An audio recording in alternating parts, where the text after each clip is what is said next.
Hello everyone and welcome back to this channel. Today we're looking at the pros and cons of using travel code in 2025. You see, travel code is it's a software that helps you save costs, enhance efficiency to automation, and helps you with budget control for you and your team. So let's start with the pros. Cost saving. Number one, travel code claims to help businesses save up to 20% on travel costs by streamlining processes and leveraging corporate discounts. Two, increased efficiency. You see, the platform provides a streamlined, only one interface for booking, automated invoicing, and managing travel policies, which saves you time for travel and also saves you time for HR manager, saves HR managers time. Next, detailed analytics. You see, it provides comprehensive data on travel expenses, allowing you for better budget control analysis to actually see where your money goes. The next, comprehensive support.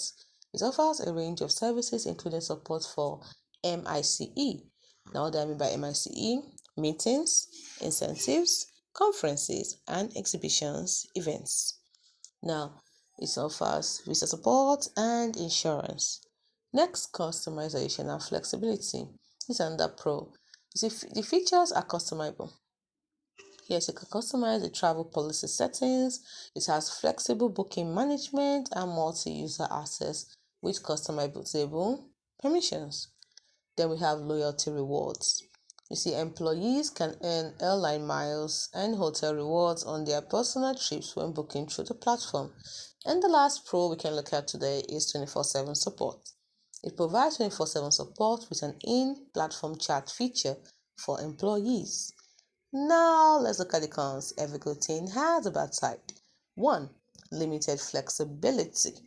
Over-reliance on corporate codes can lead to a lack of flexibility, especially in secondary markets or when specific chains are not available. 2. There is potential for confusion.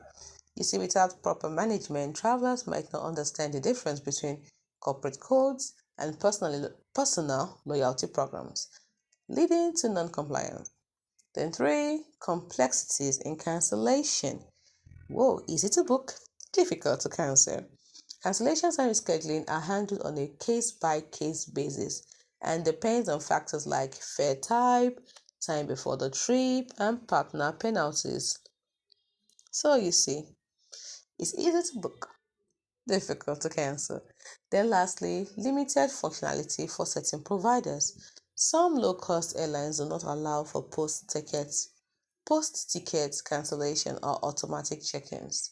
So those are the pros and cons of using travel code in 2025.